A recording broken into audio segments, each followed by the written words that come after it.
Press start. अस्सलाम वालेकुम everyone, मैं हूं तनवीर वाला और मेरा ताल्लुक पंजाब के ज़िला बहावलपुर से है। और जिस तरह से आप लोगों को मालूम होगा कि हमारे डेली बेसिस पर इंटरव्यूज़ होते हैं और टास्क होते हैं, तो आज का जो हमारा इंटरव्यू है वो है ज़गा भाई कोडिंग वाला के साथ, जो बहुत ज़्यादा इंटरेस्टिंग होने वाला है। तो चलते हैं अपने टॉपिक की तरफ और अपने इंटरव्यू को शुरू करते हैं। अस्सलाम वालेकुम ज़गा भाई, आप सुनाइए कैसे हैं? मैं ठीक हूँ, आप कैसे हैं? अल्हम्दुलिल्लाह मैं भी ठीक हूँ। तो ज़गा भाई, आप पहले हमारे देखने वालों को और सुनने वालों को अपना इंट्रोडक्शन करवा दीजिए। जी, मैंने अब तक कोडिंग वाले में रियांस नंबर कैंपस का 11 का स्टूडेंट हूँ और मुझे रियांस में तकरीबन 9 महीने हो गए हैं। ओके, तो ज़का भाई आप ये बताएँ कि आपकी एजुकेशन क्या है? आप पहले कहाँ पर पढ़ते थे और आपकी क्या एजुकेशन? देखिए, पहले मैं पढ़ता था ये green house grammar school Karachi है। मैं पहले उधर पढ़ता था। फिर और मैं एजुकेशन की बात करें तो इतनी कुछ खास नहीं थी, नॉर्मल एजुकेशन थी मेरी। रियांस में आके फिर मैं कोडिंग एजुकेशन में आ गया, कोडिंग सीख रहा हूँ मैं। ओके, तो रिहान स्कूल में आप कैसे आए? आपका कैसे इंटरेस्ट बना और किसने आपको बताया और कौन आपको यहाँ पर लेकर आया? आपकी फैमिली ने फ़ोर्स किया या आपका अपना शौक था इधर आने का? देखिए, मुझे कोडिंग सीखने का बहुत शौक था। ठीक है। मैंने अपने भाई से थोड़ी बहुत कोडिंग सीखी थी, जो बेसिक कोडिंग होती है वो मैं सीख ली। और मुझे और कोडिंग सीखनी थी और ज़्यादा। तो मेरा भाई नहीं सिखाया था क्योंकि वो बिज़ी हो गया था, वो ऑफिस में मामला होते हैं, बिज़ी हो गया था इस वजह से। तो मैंने सर्च मारी एआई स्कूल, जो कोडिंग वगैरह की चीज़ें भी सिखाए। तो फिर मुझे डांस फ्लो पता चला, मैं आ गया इधर। तो आप ये बताएँ, आपका घर रिहान स्कूल से कितना दूर है? तकरीबन 2 किलोमीटर की दूरी में होगा। ओके, तो ज़का भाई आप जिस स्कूल में पहले पढ़ते थे, आपने उस स्कूल को छोड़ा और फिर यहाँ पर आए रेहान स्कूल में, तो आपको कैसा फ़ील हुआ पहले दिन से कि आप क्या बोर हो रहे थे या मतलब कि नई जगह पर बनने का दिल नहीं लग देखिए रहा था? देखिए पहले दिन का मुझे तो कुछ खास पता नहीं था कि क्या होता है, हैं? तो मैं अपनी वो नॉर्मल कोडिंग कर ली जो बेसिक मुझे आती थी, अपने भाई से थी, वो मैं करने बैठ गया था। तो पहले दिन तो मैं ये किया, दूसरे दिन मुझे सिर्फ फवाद ने गाइड किया कि एससीएल की बुक होती है वो करनी होती है। फिर मैंने वो करना शुरू किया। तो ये है। और उसके अकॉर्डिंग ये टास्क मुझे थोड़ी बहुत इंटरेस्टिंग लगे क्योंकि एआई से कर रहा हूँ, एआई से मैं पहली बार कर रहा हूँ ना पहले मैं बेसिक कोडिंग्स करता था, एआई से मैं पहली बार कर रहा था। तो करने में मुझे मजा आया, फिर मैंने एक दिन में सारे कोडिंग के टास्क लिए। कोडिंग बुक 1 कर ली थी मैंने कंप्लीट। अच्छा, मतलब कि आप प्रोग्रामिंग आप सीख रहे थे अपने भाई से या जैसे भी, तो आप किस लैंग्वेज में प्रोग्रामिंग करते थे रेहान स्कूल आने से पहले? क्योंकि रेहान स्कूल में तो आपको पता है कि एआई के ज़रिए सब कुछ हो रहा है, जावास्क्रिप्ट वगैरह इस्तेमाल करते हैं हम लोग। तो आप किस लैंग्वेज पर प्रोग्रामिंग करते थे? तकरीबन पहले मेरी पाइथन होती थी, लेकिन अब काफ़ी दिन हो गए तो थोड़ी भूल चुका हूँ मैं। थोड़ी सी काफ़ी दिन हो गए, कोडिंग नहीं की मैंने। तो पहले से दोबारा सीखूंगा मैं। अच्छा, तो आप ये बताएँ कि आपको अगर कोई सॉफ्टवेयर बनाना हो, कोई प्रोजेक्ट बनाना हो, तो आप मतलब कि किस टाइप का प्रोजेक्ट बनाना पसंद करेंगे? किस टाइप का कुछ बनाना पसंद करूँगा? कोई सॉफ्टवेयर वगैरह मतलब कि आपको कोई ऐसा लगता हो कि भाई ये मिसाल दे इश्यू है, आगे, प्रोजेक्ट कैसा है, कैसा प्रोजेक्ट है, कैसे इशू है वो? मिसाल दे मतलब आप। कि जिस तरह से बड़ी कंपनियों ने चैटजीपीटी बनाया, ओपन एआई ने और गूगल हम्म। ने बनाया, जेमिनी और डीपसीक आया और बड़ी कंपनियों ने बड़े प्रोजेक्ट बनाए। तो छोटे सॉफ्टवेयर भी हैं इस तरह से, जिस तरह से अब सरियान के स्टूडेंट्स ने एजेंट आर बनाया। तो आपका कोई इंटरेस्ट हो कि भाई मैं कोई मतलब इशू सॉल्व करना चाहूँगा, तो उस पर आप मतलब कि आपका कोई ख्वाब हो कि मैं जो है ये मेनर मसला है और इशू है तो मैं इसको सॉल्व करने की कोशिश करूँगा, तो कोई ऐसा आइडिया है आपके दिमाग में? देखिए, मैं एक ऐसी ऐप बनाना चाहूँगा जिसमें हम एक चीज़ पोस्ट करें। देखिए, सब बच्चों को पोस्टिंग होती है, मुख्तलिफ किसी प्लेटफॉर्म पर पोस्ट करने की सबको प्रॉब्लम होती है? तो मैं एक ऐसी ऐप बनाना चाहूँगा जिससे एक जगह पोस्ट करूँ तो सारी जगह अपने आप चीज़ें। तो ऐसी ऐप मैं बनाना चाहूँगा। हाँ, बहुत ही ज़बरदस्त है। मेरा भी यही आइडिया है, इससे कबल ने शुरू भी किया था, लेकिन वो एक मतलब कि मैंने एजेंट बना भी लिया था, लेकिन वो अच्छे से वर्किंग नहीं कर रहा था, टाइम नहीं मिल रही तो मैं उस पर वर्क नहीं कर रहा। तो हुँ। मेरा भी मतलब कि मैंने भी इसी चीज़ को देखते हुए ही आइडिया लिया, तो आपने भी वही आइडिया पकड़ा हुआ है, तो ज़बरदस्त बात है क्योंकि हमें मसले को देखना चाहिए, ना कि ये देखना कि चाहिए कंपटीशन को। कंपटीशन चाहे ज़्यादा हो, थोड़ा हो, लेकिन हमें ये है कि कोई भी मसला हो उस पर हमें वर्क करना चाहिए। तो ज़का भाई आप ये बताएँ कि आप कि आने वाले 5 सालों में अपने आप को कहाँ देखना चाहते हो? आप कोई सॉफ्टवेयर इंजीनियर बनना चाहते हो या फिर आप मतलब कि एआई के ज़रिए कोडिंग या फिर आपको प्रोग्रामिंग जो होती है फिज़िकली जो प्रोग्रामिंग करते हैं लोग, वो आपको ज़्यादा पसंद है या एआई के ज़रिए कोडिंग करना ज़्यादा पसंद है? मुझे प्रोग्रामिंग ज़्यादा पसंद है। ओके, तो प्रोग्रामिंग इतनी टफ़ होती है। आप पहले भी शायद करते होंगे छोटे-मोटे प्रोजेक्ट आपने बनाए होंगे, तो आप कभी बोर नहीं होते क्योंकि एक छोटा-सा कैलकुलेटर बनाने में भी बंदे को एक नॉर्मल और जो है ना मतलब कि जो बिगिनर होता है उसको 2 दिन लग सकते हैं, 1 दिन 3 दिन लग सकते हैं। तो आप मतलब कि कैसा लगता है कि भाई एक एआई से तो बंदा एक प्रॉम्प्ट से लिखवा लेता है, सारा कोड जनरेट करके दे देते हैं, तो वो प्रोग्रामिंग तो मुश्किल है। आपको क्यों पसंद है ज़्यादा? देखिए, इस बात से पसंद है क्योंकि मेहनत ही अच्छी होती है। क्योंकि एआई से करोगे तो एआई करके देगा ना ये आपको, ऐसे भी कोई भी करके दे देगा। आप खुद से करोगे, अपनी स्पेशलाइज़ दिखाओगे, तो अच्छा रहेगा ना। मतलब कोई अच्छा, चीज़ अपनी मेहनत से बनाते हो तो मुझे अच्छा लगता है कि मैं अपनी मेहनत से बनाया है, ना कि जी, एआई जी। से बनाया है। तो ये है। तो देखें हर कोई बंदा एआई यूज़ कर रहा है, अब प्रोफ़ेशनल प्रोग्रामर भी कर रहे हैं और हाँ, क्योंकि टाइम बचाने के लिए आपको पता है कि एक आप अभी तो बिगिनर लेवल पर हैं, अल्लाह करे आप कोई बड़े प्रोग्रामर बन जाएँ और डेवलपर बन जाएँ, तो आपके पास इतना प्रोजेक्ट होंगे कि आपके पास बहुत शॉर्ट टाइम होगा। तो क्या आप एआई की हेल्प लेना पसंद करेंगे कि या फिर आप एक मतलब एक ही प्रोजेक्ट आप लेंगे लेकिन आप फिज़िकली उसकी प्रोग्रामिंग करेंगे? मैं किसी अच्छे दोस्त की हेल्प लेना पसंद करूँगा, जिससे भरोसा हो पाए। क्योंकि ओके। एआई कोडिंग के बगैर बेकार है, क्योंकि एआई में भी कोडिंग ही यूज़ हुई है। ये भी आप देखें। नहीं, बात आपकी ठीक है, लेकिन हम जो मशीनरीज़ यूज़ करते हैं, आप बाइक भी यूज़ करते होंगे, आप गाड़ी भी, रिक्शा भी, तो ये बंदे ने बनाया है। तो बंदे को आपको क्या लगता है कि बंदा बोले कि यार ये हमने ही बनाया तो इसमें हमने सवार नहीं होना, ठीक है? तो हाँ, ये आप भी है। इस चीज़ को भी लें ना, पॉज़िटिव भी लें। एक चीज़ है मतलब कि यहाँ से बड़ी-बड़ी कंपनियाँ हैं, जिस तरह से मेटा और भी कई अमेज़न की कंपनी है, एआई की वजह से उन्होंने अपने जो फिज़िकल लोग वर्क कर रहे थे उनकी कंपनियों में, उनको जॉबलेस कर दिया, उनको कंपनी से निकाल दिया, हज़ारों के हिसाब से लोग निकले, इस एआई की वजह से। लेकिन एआई को बंदे ने बनाया तो मतलब कि कुछ बेटर रिज़ल्ट दे रही है, तो वो बड़ी-बड़ी कंपनियों ने ये एक्शन लिया। तो आपका क्यों ये ऐसे इख्तिलाफ़ात है? एआई के कोडिंग से क्यों हुआ है? ये एक्सप्लेन कर देखिए, इत्तेफ़ाक तो नहीं है, एआई मैं भी यूज़ करता हूँ। लेकिन ये होता है कि एआई मैं बहुत कम यूज़ करता हूँ, क्योंकि मुझे इतना भी नहीं करना चाहिए यूज़। जैसे एआई ना कभी-कभार कुछ चीज़ें आपकी फ़िज़िकली ले भी जाता है। पता है क्या? Chat GPT. चैट जीपीटी का एक ऐसा राज़ है कि चैट जीपीटी चाहे तो आपके फ़ोन को हैक कर सकता है। आपको ये पता भी नहीं चलेगा। पता है आपको? नहीं, ये बात हर किसी को पता है कि हमारा क जो हमारा कंप्यूटर का डेटा है या हमारा मोबाइल का है, हमारा सब कुछ बिल्कुल भी सिक्योर नहीं है। अगर देखा हाँ, जाए ये तो ये एक ट्रस्ट कंपनी है मतलब जो गूगल है, मेन गूगल जिसमें पर आप जीमेल बनाते हैं या जीमेल है, वो भी गूगल कंपनी की है। तो उनके पास आपका हाँ, सारा डेटा है, आपकी इमेज, फुटेज, आपका जो भी डेटा है उनके पास होता है। लेकिन क्या है कि भाई उन लोगों ने कंपनी चलानी है और लॉन्ग टर्म्स के लिए चलानी है तो वो आप डेटा यूज़ नहीं करते इतना। ठीक है? बाज़ औक़ात अनएथिकल वेज़ यूज़ करते हैं और वो मतलब कि गूगल की कंपनी नहीं कर रही होती, जो बाकी जो घटिया लोग होते हैं वो हरकतें करते हैं इस तरह की मतलब कि डेटा चुराने की। देखिए कुछ लोग तो ऐसे भी बेचते हैं, हैकर्स को देख लो। जैसे काफ़ी साल पहले की बात है, पाकिस्तान का भी एक हुआ था। पाकिस्तान की ये जो डेटा का साइबर क्राइम है? जो पूरे पाकिस्तान में डेटा करते हैं, जी, जी। वो हैक कर लिया था बंदे ने। सारा कुछ बंद हो गया था। आपको शायद पता होगा।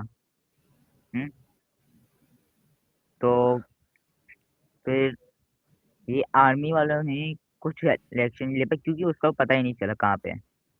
क्योंकि देखिए, आर्मी वालों को पता है कि वो कहाँ पे है। एक मज़िया बताऊँ? जी, जी, बताइए ज़रूर। आर्मी आर्मी और टेररिस्ट में कोई फ़र्क नहीं है। जी, बिल्कुल। सही ना? एक्सप्लेन कर दें। हाँ। इस प्लेन में ये है कि आप कभी ये जाके देखिएगा कि आर्मी का काम क्या होता है। देखिए, आर्मी का काम होता है हमारा तहफ़्फ़ुज़ करना, हमारे माल की तहफ़्फ़ुज़ करना और अपनी कंट्री की तहफ़्फ़ुज़ करना, ये होती है। हम्म। आर्मी का एक सोल्जर 2 साल पहले स्मगलिंग करते हुए पकड़ा गया। Okay.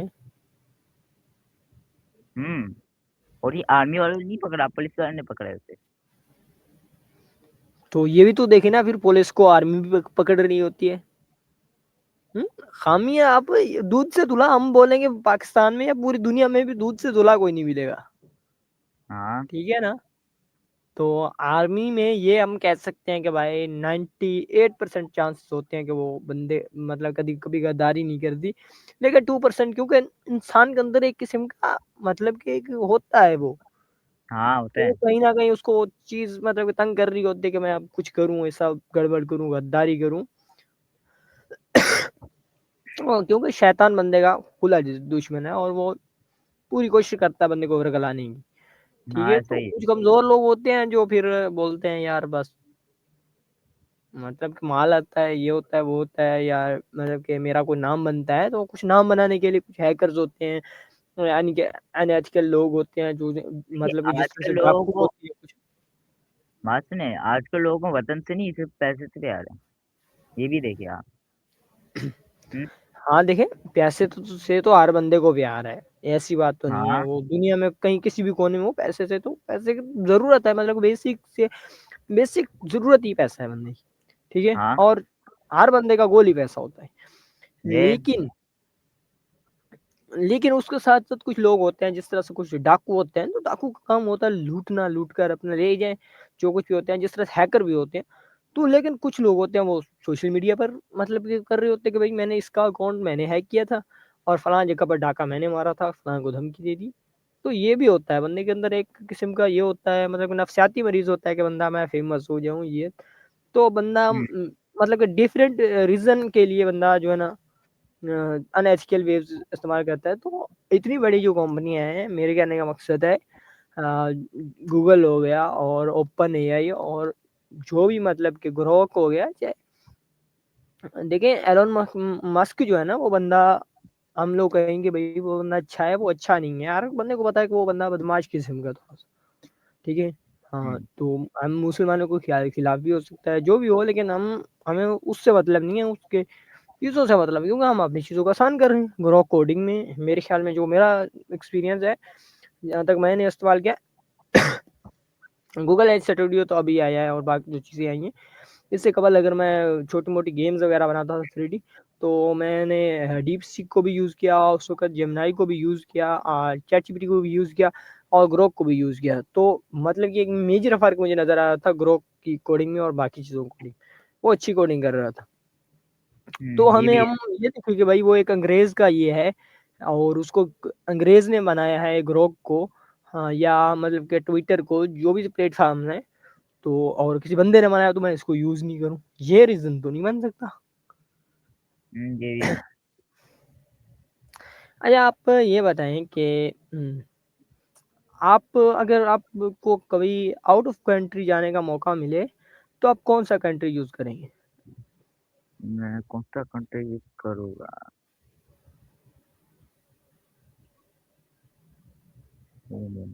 America. America, why America? क्योंकि देखिए आउट ऑफ कंट्री में पहली बार जाने की वजह होती है। मेरे पास जब कोई वजह ही नहीं, मैं जाऊँगा क्यों?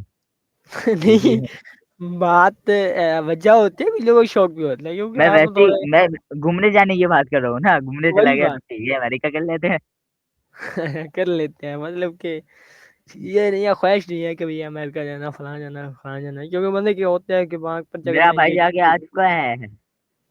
ऐसा मुझसे नहीं, भाई जाके आ चुके हैं। अच्छा, हाँ। ओके, तो मतलब कि आप अमेरिका जाएँगे, तो फिर आप जब अमेरिका से वापस आएँगे और जो अब आप बातें कर रहे हो कि भाई मैं फिज़िकली कोडिंग जो प्रोग्रामिंग है, हाथ से करते हैं लोग कंप्यूटर पर बैठकर, सालों करते थे, महीनों करते थे, मैं वही प्रोग्रामिंग करूँगा, तो ये आपकी सोच बिल्कुल भी मेरे ख़्याल में चेंज हो जाएगी।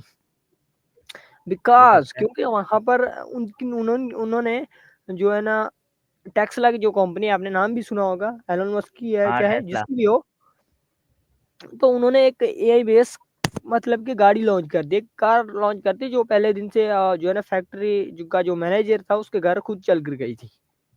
तो वहाँ पर ऐसी चीज़ें आपको देखने को मिलेंगी कि आपकी अकल दंग रह जाएगी। आप बोलेंगे यार यहाँ पर मैं फिज़िकल बनाने बैठ जाऊँ फिज़िकली कि भाई मैं ये चीज़ पुर्ज़ा लाऊँगा, ये लाऊँगा तो शायद आपकी ज़िंदगी गुज़र जाए, वो काम ना हो पाए। तो वो लोग एआई से काम ले रहे होते हैं सारा कुछ। तो आई होप सो कि आपको ये चीज़ें समझ आ रही होंगी कि हमें हमें जो है ना एक चीज़ के जो खामियाँ होती है उसको एक साइड पे रख देनी चाहिए। हाँ, एक साइड और रख मेरे देनी ख़्याल चाहिए। में जो हमें उससे मफ़ाद मिल रहा होता है वो ले लेना चाहिए। तो हुँ। आप ये बताएँ कि पाकिस्तान का आपको एक दिन के लिए वज़ीर-ए-आज़म बना दिया जाए, तो आप क्या तब्दीली लाना चाहेंगे? क्या चेंज करना चाहेंगे बताइए? देखिए, पहली बात पाकिस्तान में बेरोज़गारी की भी कोई कमी नहीं है, बेरोज़गार लोग भी है इधर, तो उनके लिए मैं जी। नौकरी देना चाहूँगा उन्हें को अच्छी सी नौकरी, ये भी देना चाहूँगा। और ये जो हाँ, गरीब लोग हैं ये जो गरीब लोग हैं जिनके बच्चे पढ़ नहीं पाते, उनके लिए एक ऐसा स्कूल बनवाना चाहूँगा जहाँ पे वो अच्छी तालीम हासिल सके, वो फ्री में। अच्छा ये बताएँ कि आपके पास कोई आइडिया है कि भई मैं इस तरीके से मुल्क में रोज़गार कम कर सकता हूँ, तो वो भी यहाँ पर शेयर कर दें? मतलब कि जब आप हुँ। वज़ीर-ए-आज़म बनेंगे तो आपके पास कोई आइडिया होगा, कोई तरीका होगा तो आप ही कुछ कर पाएँगे? 1 मिनट, 1 मिनट, 1 मिनट। पहली बार मैं वज़ीर-ए-आज़म बनूँगा कैसे? यार आप बन भी गए हैं, 1 दिन के लिए वैसे मिसाल के तौर पर क्योंकि बंदे की अपनी मुझे सोच खुलती है इस मुझे चीज़ से। कोई गलती से ही मिला ना दे, कह रहा हूँ। यार मुझे पता है कि आपको कोई गलती से भी नहीं हो रहा है। लेकिन ऐसा भी हो सकता है कि दुनिया के सारे अक्लमंद बेवकूफ़ बन जाए या फ़ौत हो जाए, दुनिया से कयामत बर्पा हो जाए और चंद एक लोग बचे जिनमें मतलब कि होता है ना कि भई जो अंधे लोगों में जो काना होता है वो उनका सरदार होता है, ऐसा भी हो सकता है। तो अंधों मैं में कह आप रहा हूँ काने तो मैं होंगे। कह रहा हूँ नहीं यार, मत बात को समझा करो यार। मैं समझाना क्या चाह रहा हूँ? मैं ये समझाना चाह रहा हूँ कि एक बंदा होता है ना कि वो सारे पागल हो, एक पे थोड़ी-सी अकल हो। जिस तरह से अल्हम्दुलिल्लाह आप के अंदर अच्छी-सी है, मैं मिसाल दे रहा हूँ। तो जिसके अंदर थोड़ी-सी अकल होती है ना, वो उनको लीड कर रहा होता है। मैं ये बात कर रहा हूँ। तो आपने बोला कि मैं बेरोज़गारी कम करूँगा। तो मुझे ये बताइए आप बेरोज़गार तो आप अच्छी तालीम भी घर बनवाऊँगा और ठीक है, ये पॉज़िटिव सोच है। लेकिन बंदे के पास एक आइडिया होना चाहिए। आपके पास कौन-सा ऐसा आइडिया बताइए? देखिए, इतना आइडिया तो है नहीं क्योंकि मुझे पता है मैं बनूँगा नहीं, इस वजह से कोई आइडिया है भी नहीं। ये इसलिए फिर बड़ी-बड़ी मेरे ख़्याल में मैं अपना अगर बस आइडिया जो शेयर चीज़ करूँ दिमाग में आई बोल दिया मैंने। क्या शेयर करना है आपने ये बताएँ? मैं ये बताना चाहूँगा कि बंदे आपने बात अच्छी की कि भई बेरोज़गारी कम करनी चाहिए। लेकिन हुँ। तब तक बेरोज़गारी मेरे ख़्याल में नहीं कम हो सकती जब तक हम अपनी नस्लों की तरबियत ना करें और हाँ, ये भी उनको है। अच्छी तालीम ना दें। ठीक है? तो हुँ। मतलब ये है कि कुछ पढ़े-लिखे और बड़े लोगों के जो बच्चे होते हैं वो मतलब कि जुए में लग गए, कोई नशे में लग गए, तो उनके बाद उनका बेड़ा गर्क हो जाता है। तो और अगर कराची में ये चीज़ें देखी जाए तो काफ़ी ज़्यादा नेगेटिविटी है। तो आई होप सो कि हमें अपनी औलाद की और अपने जो इर्द-गिर्द के लोगों की उनकी निगरानी करनी होगी और जो है ना मतलब कि उनकी तरबियत करनी होगी। मोस्ट चीज़ हाँ। जो है ना वो तरबियत और उसके बाद जो अहम चीज़ है वो है तालीम। ठीक है? तो हुँ। आई होप सो कि आपको कुछ समझ आ रहा होगा। तो आप ये बताएँ कि आपको अगर रेहान स्कूल का प्रिंसिपल बना दिया जाए तो इतना तो आप कर सकते होंगे कि भई मैं इसमें ये चीज़ इम्प्रूव कर सकता हूँ। देखिए, अगर इधर के कुछ बच्चों की ख़्वाहिश पे अगर जाया जाए, तो मैं बस स्कूल बंद कर दूँगा। यार ये कौन-सी मज़ाक हुई? नहीं, नहीं, कुछ बच्चों बच्चों की की ख़्वाहिश पे ख्वाहिश अगर जाया जाए तो। हाँ, बच्चों की ख्वाहिश को छोड़ें। आपको क्या लगता है कि भई इसमें कोई मतलब कि पॉज़िटिव देखिए, है क्या? इधर नेट का प्रॉब्लम है, तो हुँ। वो मैं सही करना चाहूँगा। और इधर ये है सबसे ऊपर जो वॉशरूम में उधर पानी नहीं आता, वो मैं सही करवाना चाहूँगा। क्योंकि कुछ बच्चे ऊपर जाते हैं, वो ऊपर ही रह जाते हैं। समझे आप? बात तो वही है कि भई मैं ये वज़ीर-ए-आज़म बन गया और तो और बोलो, बोलो। और अगली बात ये है कि क्लास में कुछ बच्चे चीख रहे हो, चिल्ला रहे होते हैं, उन्हें भी क्लास से बाहर करना चाहिए। मतलब कि उनमें से सबसे पहले अगर नाम लिया जाए तो एक मेरे सामने वाले बंदे का नाम आता है। तो बहुत जबरदस्त बात कि जो बच्चे चीखते हैं, ये बात आप अच्छा, 1 मिनट आपने रुकिए, 1 मिनट रुकिए, मैं उससे भी आया। एक